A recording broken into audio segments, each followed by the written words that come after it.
Selamat pagi, perkenalkan saya Andreas Angga Didaya SHG dengan nomor induk mahasiswa 253-09120. Saya mahasiswa PPG dari Sekolah Tinggi Pastoral Kateketik Santo Fransiskus Asisi Semarang. Saya saat ini mengajar di SD Katolik Mardiwiata 2 Malang sebagai guru pendidikan agama Katolik dan budi pekerti. Saya akan mempraktekkan praktek mengajar dengan materi Abraham mengorbankan Ishak kelas 2 SD. Terima kasih. Selamat pagi. Apa kabar? Luar biasa. Oke. Anda mau absen dulu. Di sini siapa yang teman yang nggak masuk? Kenan. Pengen tahu Kenan kenapa tidak masuk? Ya, mungkin sakit. Nanti coba kita konfirmasi kenapa Kenan tidak masuk. Nah, pada hari ini kita semua berkumpul di sini mau belajar pembelajaran. Kita sudah belajar bagaimana Abraham dipanggil Allah bersama dengan istrinya. Siapa nama istrinya? Dia dari Ur-Kasdim pergi ke tanah yang dijanjikan Tuhan, tanah Kanaan. Nah, pada hari ini kita akan belajar materi pelajaran kelima. Apa pelajarannya? Abraham mengorbankan Ishak. Coba sekarang dibuka buku binarnya. Siapa yang paling cepat menemukan materi pelajaran 5? Oke, siapa? Halaman? Ketemu? Halaman 51. Oke. Nah, kita belajar Ishak dikorbankan oleh Abraham atau Abraham mengorbankan Ishak ada tujuannya. Lin, nomor 1, tujuan kita belajar hari ini menyebutkan nama anak yang dinantikan. Cel. Menjelaskan keutamaan Ishak sebagai anak Abraham. Ya, menjelaskan keutamaan Ishak sebagai anak Abraham. Nah, kita semuanya mari di dalam sikap duduk yang baik kita awali pelajaran kita hari ini dengan berdoa. Pangga minta si Talia memimpin kita dalam doa. Kamu berdiri, silakan berdiri dalam agar baik untuk membacakan doa. Mari kita semua berdoa dalam nama Bapa dan Putra dan Roh Kudus. Amin. Dikasihlah hati kudus Yesus di seluruh dunia. Dalam nama Bapa dan Putra dan Roh Kudus. Amin. Terima kasih Talia. Sekarang kita semuanya berdiri. Kita menyanyikan satu lagu yang pasti kalian tahu. Iya.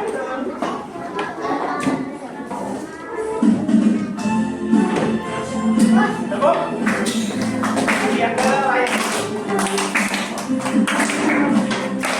Dengar dia panggil nama saya. Dengar dia panggil nama. Tunggu teman, dengar.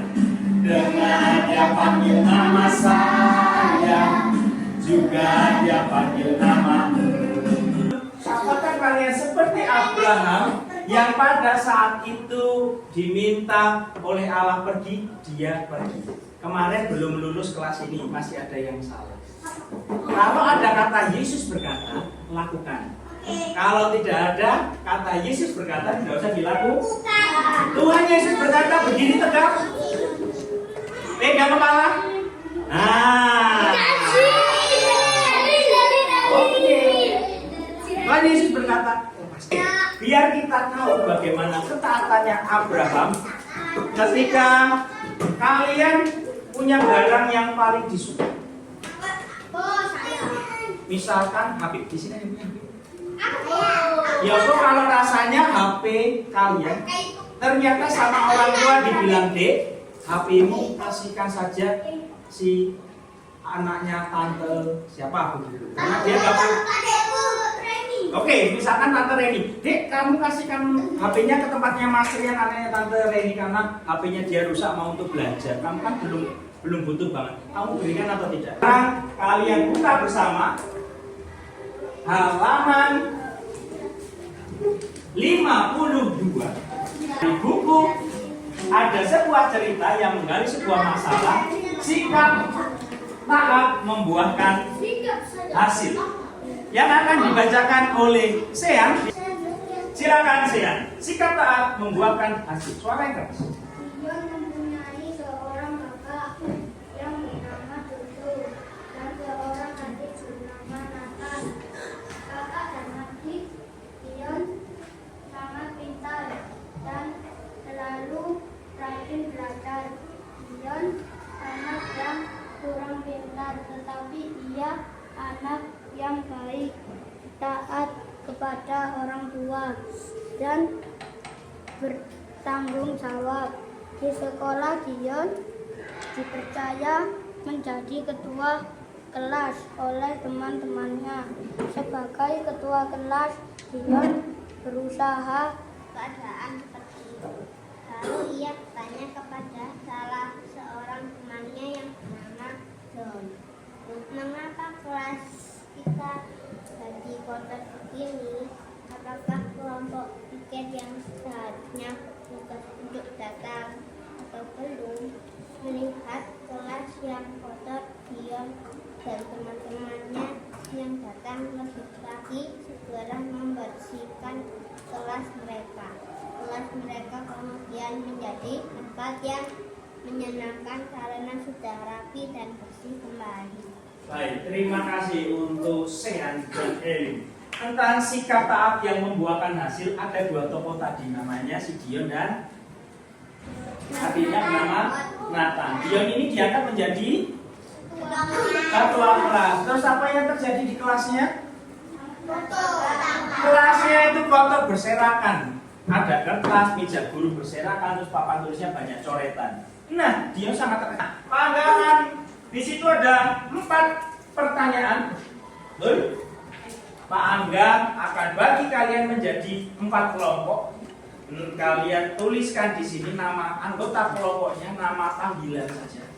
Kemudian kamu tulis di situ adalah nama kelompoknya, seperti nama Injil. Ini kelompok Matius. Di sini Markus, Lukas dan Matius, Markus, Lukas, Yohanes. Nah, satu orang jadi juru tulisnya dan dikerjakan secara bersama-sama diskusi. Nomor 1 kira-kira jawabannya apa ya? Saya usul nomor 1 jawabannya ini. Oh benar jawabannya. Silakan kalian dituliskan di sini. Boleh kan diskusi. Ini tadi si Vira sebagai juru tulisnya ditulis kelompok Markus. Betul. Di sini penulisnya tadi Elin. Ini kelompok Lukas, ya. Ini kelompok Yohanes.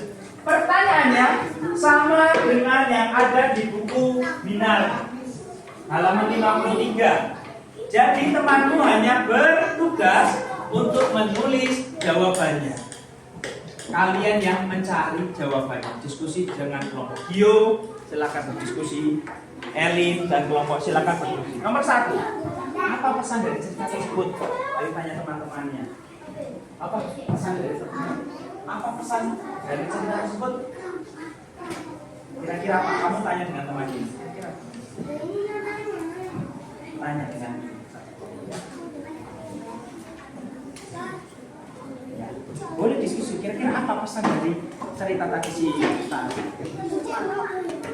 Ini di sini nama kelompoknya Matius. Ini nama anggota kelompoknya ada Injil, ada Ali.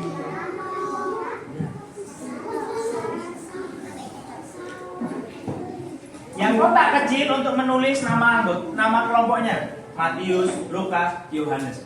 Lalu nama anggota kelompok di situ tulis kecil-kecil panggilan saja. Gio, Jolin, Kacokoto, Uwel.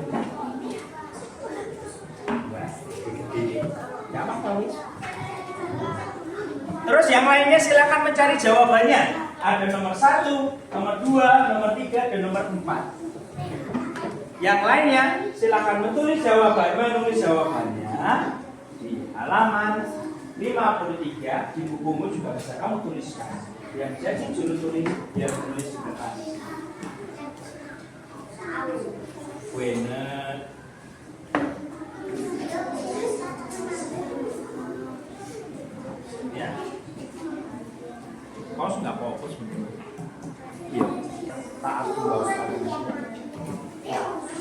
pesan apa yang kamu dapat dari cerita itu?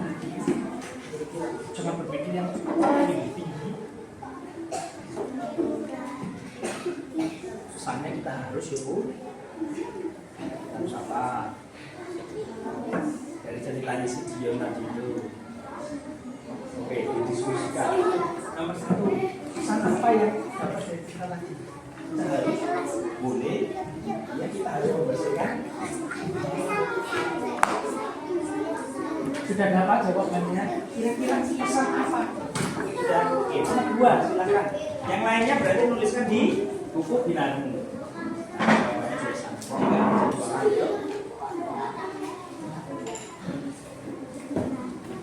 Satu, pesan apa yang kamu dapat dari cerita tadi? Kita harus ngapain sih dari cerita tadi? Ceritanya si Dion. Nah, cari diskusi kira-kira pesan. Setelah baca cerita tadi, oh saya dapat pesan. Kita harus membersihkan. Kita harus membersihkan kelas yang kotor. Boleh. Ya, boleh. Kita harus membersihkan kelas yang kotor. Berarti kalian tulis di 1. Nah, udah.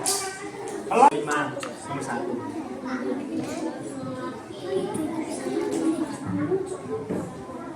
Sudah sampai nomor berapa?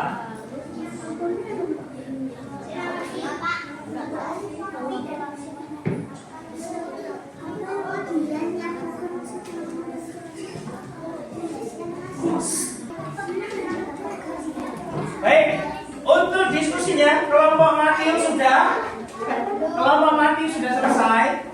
Sudah. Markus? Sudah. Lukas? Sudah. Yohanes? Sudah. Oke, pertanyaan nomor 1. Apa pesan dari cerita tersebut? Bagian juru bicara Matius, nomor 1. Apa jawaban kelompokmu?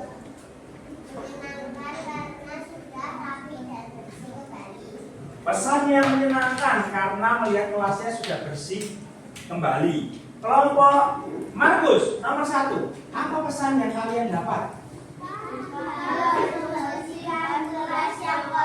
Kita harus membersihkan kelas yang kotor. Bagus, tambah 100 poin karena kompak membaca bersama. Kelompok Lukas, nomor 1. Pesan apa yang kalian dapat? Sikap yang taat yang akan membuahkan hasil. Terakhir, kelompok Yohanes, pesan apa yang kalian dapat dari cerita tadi? Harus taat peraturan. Harus taat terhadap peraturan. Kompakannya paling kompak 2 ini masih ada. Sekarang nomor 2. Sifat baik apa yang dimiliki oleh Dion, kelompok Markus? Mau bertanggung jawab, kelompok Lukas. Taat kepada orang tua dan bertanggung jawab. Taat kepada orang tua dan bertanggung jawab. Kelompok Yohanes. Bertanggung jawab. Sikapnya bertanggung jawab yang ditemukan. Kelompok Matius. Berusaha dan bertanggung jawab. Berusaha dan bertanggung jawab. Yang ketiga, ini pasti semuanya sama harusnya. Apa yang dilakukan, yang dia lakukan setelah melihat kelasnya kotor? Lukas. Membersihkan kelasnya dengan teman-temannya. Membersihkan kelasnya dengan teman-temannya. Kelompok Yohanes. Membersihkan kelas. Matius. Membersihkan kelas. Markus. Membersihkan kelas. Semuanya sama. Baik. Yang keempat, sekarang ini mungkin berbeda. Bagaimana perasaan kalian? Di kelompok kalian mungkin banyak perasaan. Ketika kalian diberi tugas, kemudian kalian menyelesaikan. Di mana kisah si Dion di sini?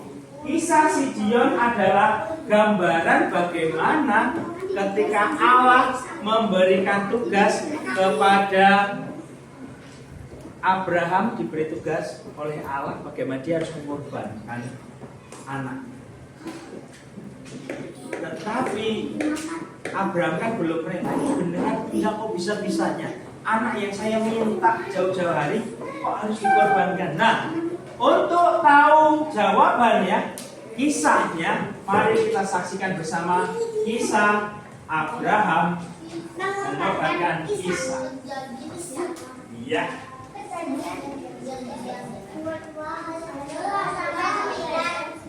Ya.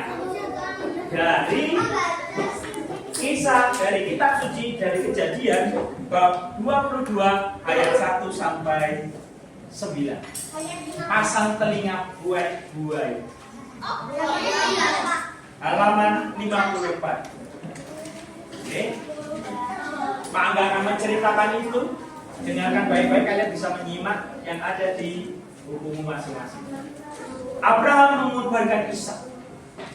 Beberapa waktu kemudian Allah menguji kesetiaan dan ketaatan Abraham. Allah memanggil Abraham. Lalu Abraham menjawab, "Iya Tuhan." Kata Allah, "Pergilah ke tanah Moria dengan Ishak, anakmu yang tunggal yang sangat kau kasih. Di situ, di sebuah gunung yang akan kutunjukkan kepadamu, persembahkanlah anakmu sebagai kurban bakaran kepadaku." Keesokan harinya, pagi-pagi Abraham membelah kayu untuk kurban bakaran dan mengikat kayu itu di atas keledainya. Ia berangkat dengan Ishak dan 2 orang hambanya ke tempat yang dikatakan Allah kepadanya. Pada hari ketiga, tampaklah oleh Abraham tempat itu dari kejauhan. Lalu ia berkata kepada kedua hamba itu, "Tinggallah kamu di sini dengan keledai ini. Aku dan anakku akan pergi ke sana untuk menyembah Tuhan. Nanti kami kembali kepadamu." Abraham lalu meletakkan kayu untuk kurban bakaran itu pada pundak Ishak, sedangkan ia sendiri membawa pisau dan bara api untuk membakar kayu. Ketika mereka berjalan-jalan bersama-sama, Ishak berkata, "Ayah." Abraham menjawab, "Ada apa anakku?"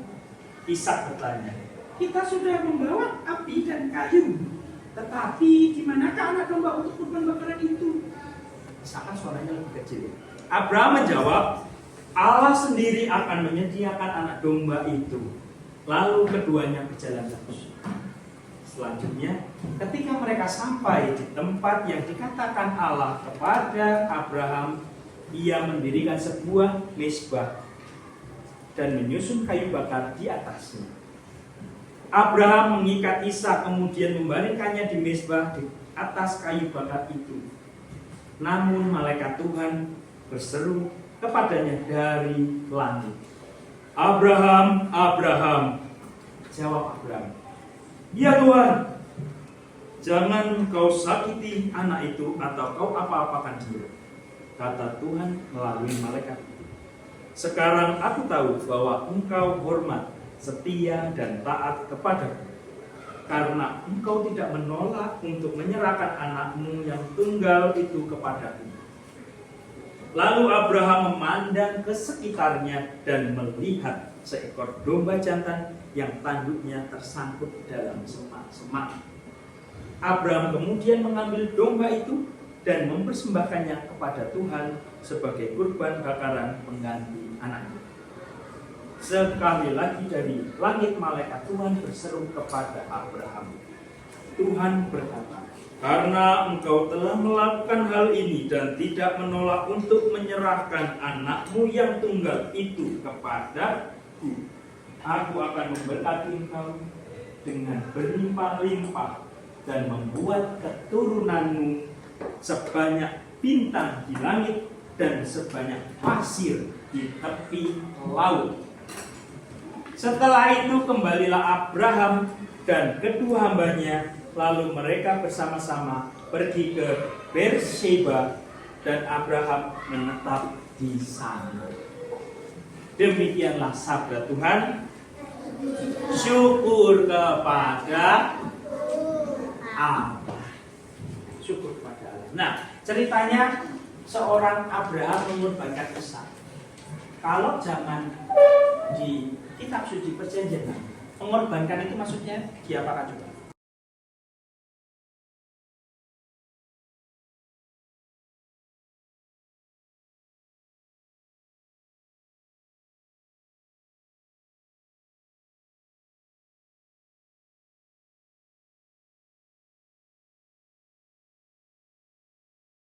Akan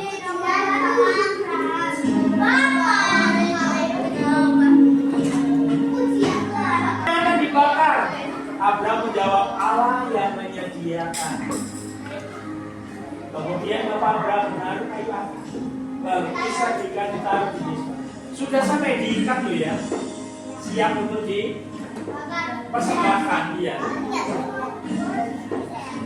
Ishak itu juga tahu loh, nggak ada anak domba ya.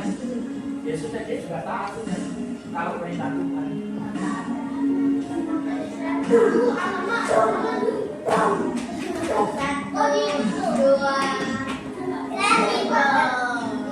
Tiba-tiba Tuhan berseru seperti yang diceritakan. Abraham.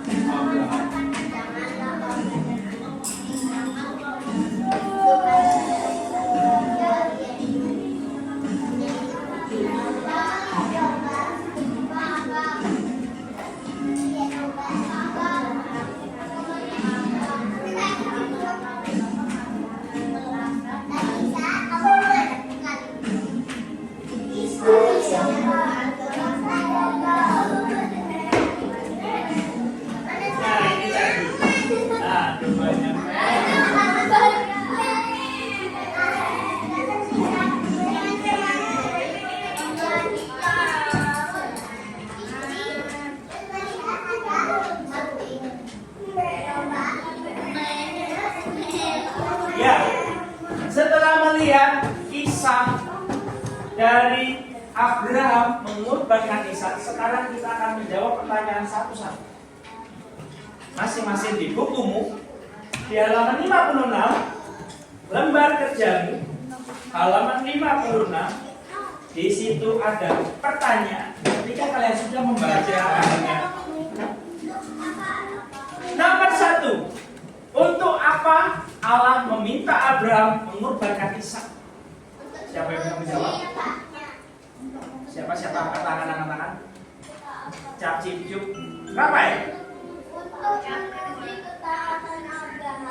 Untuk menguji ketaatan Abraham.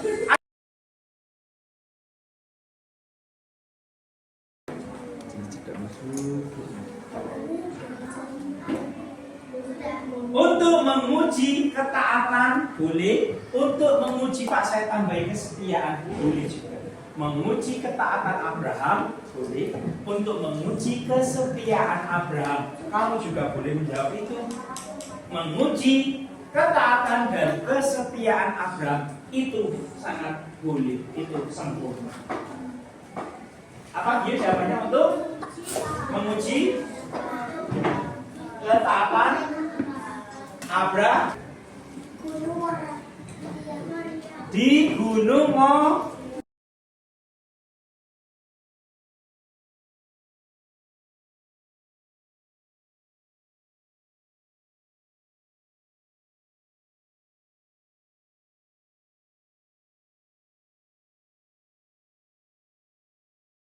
sama-sama.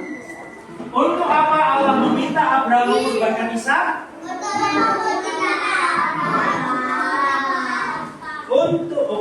Dari kelompok Matius nomor 1. Untuk apa Allah meminta Abraham mengorbankan Ishak?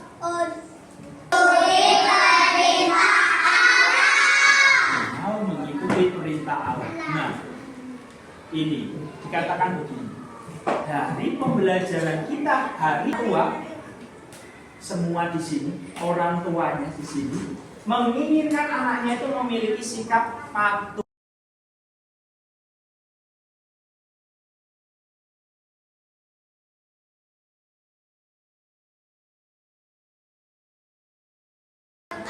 Oke, sekarang kalian duduk dengan tenang. Silakan duduk dengan tenang. Duduk dengan tenang. Semuanya duduk tegak. Oke? Pak Angga mau bertanya dan kalian jawab di dalam hati kalian masing-masing. Apakah aku sudah patuh dan taat terhadap perintah Allah? Apakah selama ini aku adalah anak yang patuh, yang taat pada perintah Allah? Apakah aku pernah melanggar perintah Allah?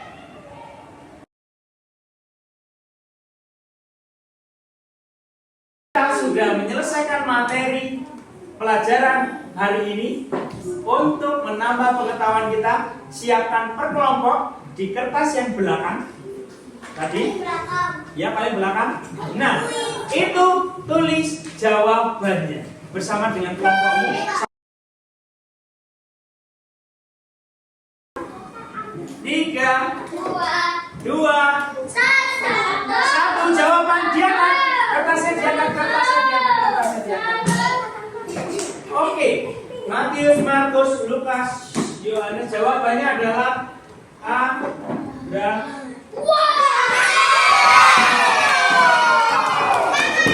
100 serius. Untuk kelompok Matius, juaranya dapat hadiah. Hadiahnya adalah tepuk cinta. Wajar. Cinta kecil, cinta sedang, cinta. Oke, ambil sikap doanya ditutup karena ini bulan kalian kita tutup dengan doa salam. Ambil sikap doa yang baik. Jari jempol, jari telunjuk, jari tengah di tengah, jari manis pakai cincin, jari kelingking sayang, begitu. 1, 2, 3, 4, dan 5. Lipat tangan, tutup mata, mari kita berdoa. Dalam nama Bapa dan Putra dan Roh Kudus. Amin. Sang penuh rahmat Tuhan.